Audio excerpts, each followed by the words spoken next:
سڵاوتان لێبێت. پازە ڕۆژ بە سەرخنکانی ئابێسا یوسف تێپەڕیوە. تیمەکانی بەرگری شارستانی بە درێژایی 150 کیلۆمەتر بە دوای تەرمەکەیدا دەگەڕێن، بەڵام تا ئێستا بێ ئەنجامن. باوکو و کەسوکاری ئابێساش لە لێواری ئاوەکەن و چاویان لە شەپۆلەکانە تا تەرمی کچەکەیان بداتەوە. کاروان میراودەلی بەڕێوەبەری بەرگری شارستانی سۆران ئەمڕۆ بە 964 ورد گەڕان بە دوای تەرمی ئابێستا بەردەوامە. ئەمڕۆ بە 250 کارمەندی بەرگری شارستانی کە لە سۆرانەوە هاتبوون، هەروەها بەرگری شارستانی هەولێر و خەبات و قەندیل و ئاکرێ بە دوای تەرمەکەیدا گەڕاون. وتیشی ساردی و بەخوڕی و لێڵی ئاوەکە هەروەها بوونی شاخ لە ڕووبارەکە گرفتی زۆری بۆ تیمەکانی ئەوان دروست کردووە، بەڵام بەردەوام دەبن تا سۆراغێکی تەرمەکەیان دەست دەکەوێت. ئابێستا یوسف مامۆستایەک بۆ ڕۆژی پێنجی ئەم مانگا لە هەولێرەوە بە مەبەستی گەشتکردن لەگەڵ خێزانەکەیان ڕویان لە دەبەری بارزان کردبوو. لەوێ کەوتە ناو ئاوی ڕووباری تەنگاتۆرا و تا ئێستاش چارەنووسی دیار نییە. ئەمڕۆ شەممە دووەم کەس لە شاری کەرکووک بە پەتای تای خوێن بەربوون گیانی لەدەستدا. گەنجێکی پەرستارە لە نەخۆشخانەی کەرکووکی فێرکاری. بەپێی قسەی باوکی ئەوان هیچ ئاژەڵێکیان نییە و کوڕەکەی بەهۆی پیشەکەیەوە تووشی ڤایرۆسەکە بووە.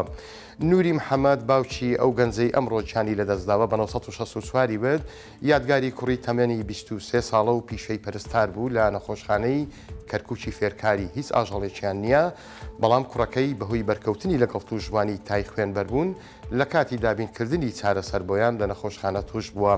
پێنج شەممەی ڕابردووش قەسابەیەک هەر لە کەرکووک بەهۆی توشبوونی بە تای خوێن بەربوون گیانی لەدەستدا. دوو کەسی دیکەش توشببووی ڤایرۆسەکەن. هاوکات ئەمڕۆ وەزارەتی تەندروستی عراق ئامارێکی بڵاو کردەوە و دەڵێت ئەم ساڵ 14 هاوڵاتی لە سەرانسەری عراقدا دووساری تای خوێن بەربوون هاتوون و دوانیان گیانیان لەدەستداوە. جوتیارانی سنووری قەزای قوشتەپە و بە تایبەتیش گوندی قورشاغڵ و ئەڵێن ماڵوێران و ڕەنج بە خەسار بوون، چونکە ئەم وەرزەی کوشت و کاڵ خۆی کەم باران باریوە. لەو لاشەوە حکومت کارەبایەکی باشی پێنەداون تا زەویەکانیان بە ئاوی بیر ئاو بدەن.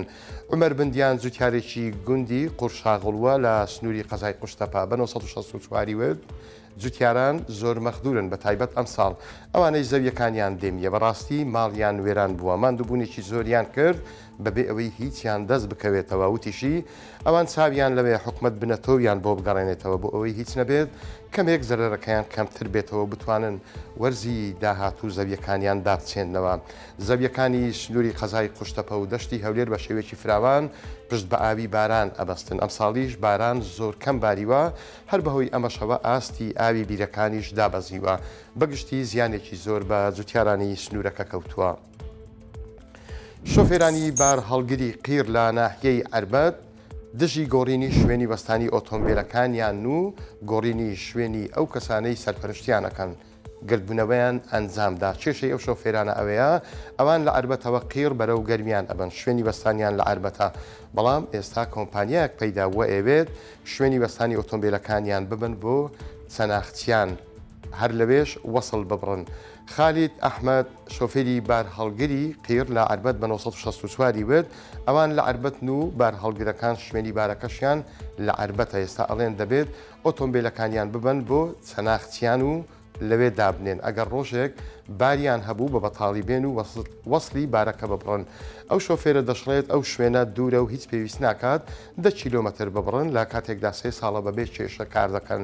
ژمارەی ئەو شۆفێرانە نزیکەی 500 شۆفێرە قیر لە ئەربەتەوە بەرەو دەواازەی پەروێزخان ئەبەن و ئێستا تووشی ئەو کێشەیە هاتون و داواکارن چارەسەری ئەو گرفتیان بۆ بکرێت. کاتێک خۆش بۆ هەموو لایەکتان.